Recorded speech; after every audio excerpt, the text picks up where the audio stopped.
reviens sur le fait que l'Algérie n'est pas un État-nation, c'est que la notion de bien public et d'espace public est ce qui prouve qu'un peuple existe.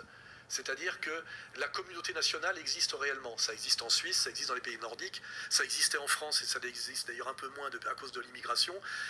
Et là, vous le constatez par exemple par le fait, et ça se voit beaucoup en Suisse, que le Suisse ne fait pas la différence entre chez lui et dans la rue. C'est-à-dire qu'il met les papiers dans une poubelle et il paye le tram même s'il n'y a pas de contrôleur. Alors en Algérie, ce qui fonctionne, c'est la cellule familiale et la famille élargie. La cellule familiale, c'est la maman qui gère. En général, elle fait la nourriture, elle gère la maisonnée.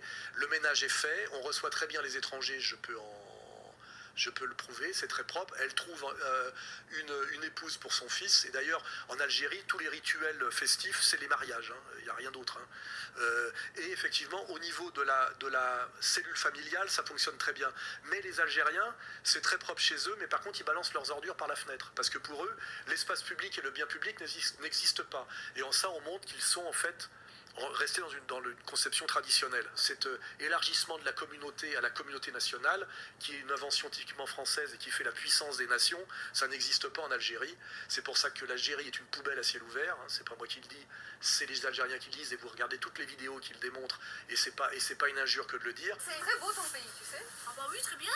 Mais il y a juste un petit défaut. Je sais pas si vous l'avez remarqué. Il y a juste des gens qui jettent des trucs et ils jettent des déchets partout. Toi, tu jettes pas, toi? Ah bah oui, moi je jette pas.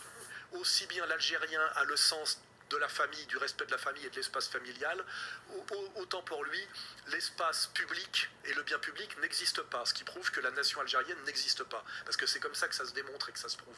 Hein, voilà. Et d'ailleurs, quand je dis que n'existe que la famille et la famille élargie, le pouvoir algérien, ce sont des clans militaires, c'est typiquement une logique de clan, c'est-à-dire que ce sont des clans militaires familiaux. Donc rien n'existe de national en Algérie, hein, à part l'arrogance de la fierté nationale basée sur le mensonge du roman national FLN, hein, c'est-à-dire c'est du vernis et de la peinture qu'on met sur de la rouille, hein, c'est à peu près la même chose qu'à l'époque de l'effondrement de l'URSS sous Brejnev, hein, si on fait un parallèle, hein, plus rien ne fonctionnait d'autre que la propagande, et aujourd'hui, les Algériens d'Algérie n'y croient plus, au baratin, c'est la faute des Français, l'héroïsme FLN, les privilèges donnés aux anciens combattants et aux familles d'anciens combattants. L'ancien ministre de la Culture, je crois, algérien, a déclaré il y a quelques mois, avant d'être remercié, que les 3/4 des anciens combattants algériens sont des faux, et tout le monde sait que ce sont des faux en Algérie.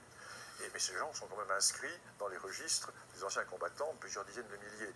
Lorsque la guerre d'Algérie s'est terminée, il restait quelques centaines de combattants dans les djebels. Il y en a plus de 100 000 qui sont répertoriés maintenant et qui touchent des pensions. C'est un pays qui va vers l'effondrement total. Ce qui veut dire qu'en ce moment, on a deux pays qui sont en voie d'effondrement.